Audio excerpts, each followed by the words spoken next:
இரக்கம் மிகுந்த ஆண்டவரே, நீர் எங்களுக்காக கொடுத்த பனிமய தாயினுடைய மடியிலே தஞ்சம் அடைவதற்காக எங்கள் ஒவ்வொருவரையும் இந்த நாளில் அழைத்து வந்தீரே. இதோ அதிசய பனிமய தாயினுடைய மடியில் தஞ்சம் அடைந்திருக்கக்கூடிய உம்முடைய பிள்ளைகள், அன்னையினுடைய காலடிப்பட்ட இந்த மண்ணிலே, வரலாற்று மண்ணிலே பாதம் பட்டிருக்கக்கூடிய உம்முடைய பிள்ளைகள் பலவிதமான ஏக்கங்களோடும் சுமைகளோடும் பாரங்களோடும் ஏளனங்களோடும் இதோ இந்த மண்ணிலே நாங்கள் காலடி எடுத்து வைக்கின்ற பொழுது எங்களுடைய வாழ்க்கையிலே விடுதலை கிடைக்கும் என்ற நம்பிக்கையோடு இந்த மண்ணை மிதித்திருக்கக்கூடிய ஒவ்வொரு பிள்ளைகளையும் ஆண்டவரே இதோ உம்முடைய கரங்களிலே நாங்கள் சமர்ப்பிக்கின்றோம்.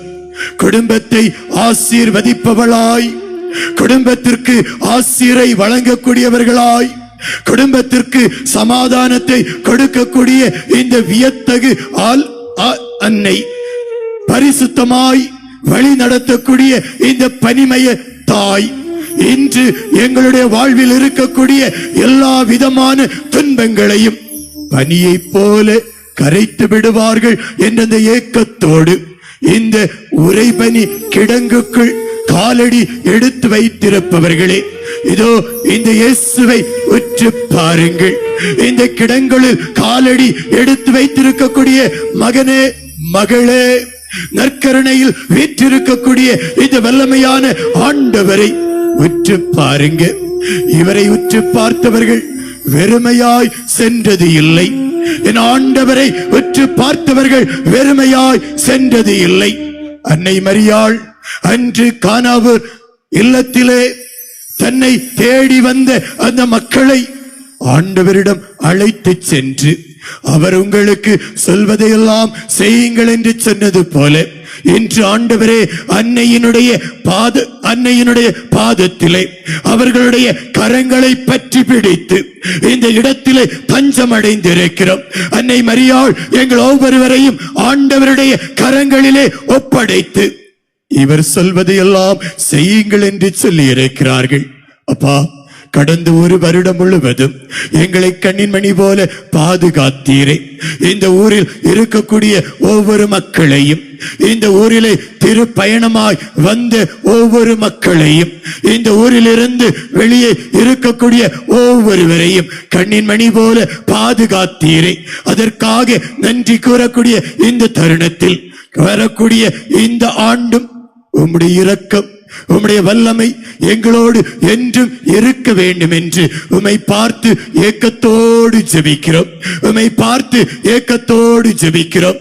ஆண்டவரே, ஒவ்வொரு குடும்பமும் குடும்பமாய் இருக்க வேண்டும் என்ற ஆண்டவரை நோக்கி நாங்கள் ஜெபிக்கிறோம் என்று சொன்ன வார்த்தையை போல இங்கு வந்திருக்கக்கூடிய ஒவ்வொரு குடும்பங்களும் குடும்பமாய் இருக்க, ஒவ்வொரு குடும்பங்களும் மகிழ்ச்சியாய் இருக்க, ஒவ்வொரு குடும்பங்களும் தாங்கள் கேட்டு நாடி தேடி ஓடி வந்த ஒவ்வொரு விண்ணப்பங்களையும் இந்த இடத்திலே நாங்கள் பெற்று சென்றோம் என்ற நம்பிக்கையோடு இருக்கக்கூடிய ஒவ்வொரு பிள்ளைகளையும் ஆசீர்வதிப்பீராக.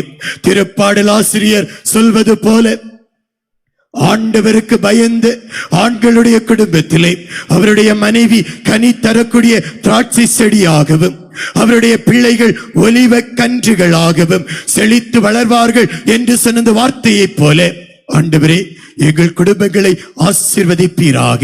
எங்கள் குடும்பங்களில் இருக்கக்கூடிய பிளவுகளை எடுத்து மாற்றுவீராக. எங்கள் குடும்பங்களில் சமாதானத்துக்கு எதிராகவும் எங்களுடைய குடும்பங்களை பிளவை வரச் செய்யக்கூடிய அனைத்து தீமைகளையும் எடுத்து மாற்றுவீராக. எங்களுடைய குடும்பங்களில் மகிழ்ச்சியின் குரல் ஒலிக்க செய்வீராக.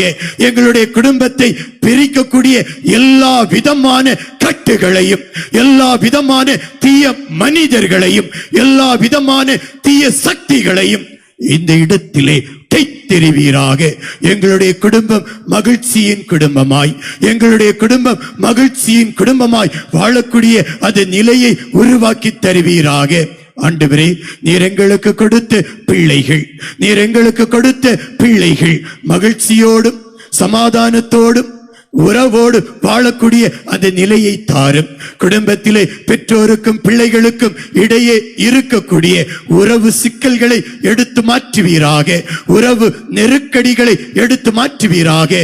பேசாத நிலைகளை எடுத்து மாற்றுவீராக. பிள்ளைகளை நினைத்து கண்ணீரோடு இருக்கக்கூடிய ஒவ்வொரு பெற்றோரினுடைய கண்ணீரை இந்த நாளிலே துடைப்பீராக. எங்களுடைய பிள்ளைகள் இந்த உலகத்திலே நல்லவர்களாக நல்ல மனிதர்களாக வாழ வேண்டும்.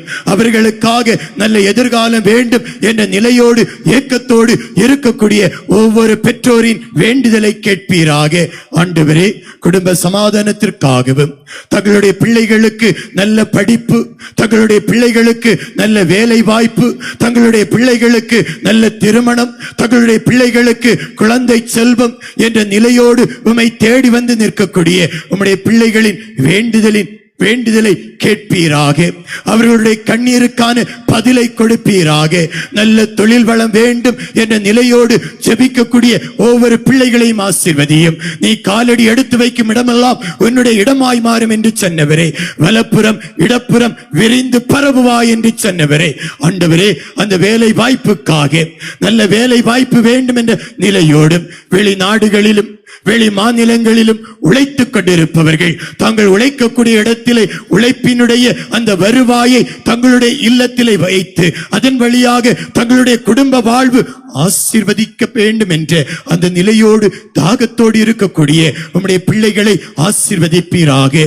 நோயின் மத்தியில் உம்மை தேடி வந்தவர்கள், நோயோடு உம்மை தேடி வந்தவர்கள் இந்த அதிசய பனிமய தாயை தேடி வருகின்ற பொழுது என்னுடைய உடலுக்கு சக்தி கிடைக்கும், என்னுடைய உடலில் இருக்கக்கூடிய நோய்கள் தீரும் என்ற நம்பிக்கையோடு இந்த இடத்திலே காலடி எடுத்து வைத்திருக்கக்கூடிய ஒவ்வொரு பிள்ளைகளின் நோய்களை குணப்படுத்துவீராக. நானே உன்னை குணப்படுத்தும் தெய்வம் என்று சொன்ன அந்த வார்த்தைகள் இங்கு இருக்கக்கூடிய பிள்ளைகளின் மீது ஊற்றப்படுவதாக. ஆண்டவரே, இதோ உம்முடைய சந்நிதியில் தங்கி இருப்பவர்கள் எவ்வளவு பேறு பெற்றவர்கள் என்று சொன்னது போல, இதோ இந்த சந்நிதியிலே காலடி எடுத்து வைத்த ஒவ்வொரு பிள்ளைகளும் கண்ணீரோடும் கவலையோடும் விரக்தியோடும் இருக்கக்கூடிய ஒவ்வொரு பிள்ளைகளுடைய அந்த சுமைகளை தாங்கிக் கொள்வீராக. அவர்களுடைய கண்ணீரை துடைப்பீராக. இங்கு வந்த உம்முடைய பிள்ளைகள் இந்த இடத்திலிருந்து வீடு செல்லுகின்ற பொழுது மகிழ்ச்சியோடு நிம்மதியோடு நாங்கள் வந்ததின் பலன் எங்களுக்கு கிடைத்தது, எங்களுடைய வேண்டுதல் எங்களுக்கு கிடைத்தது, நாங்கள் மகிழ்ச்சியாய் செல்வோம், நாங்கள் மகிழ்ச்சியோடு செல்வோம் என்ற அந்த நிலையை ஒவ்வொருவருக்கும் கொடுக்க வேண்டும் என்று எங்கள் ஆண்டவராகிய கிறிஸ்து வழியாக உம்மை மன்றாடுகின்றோம்.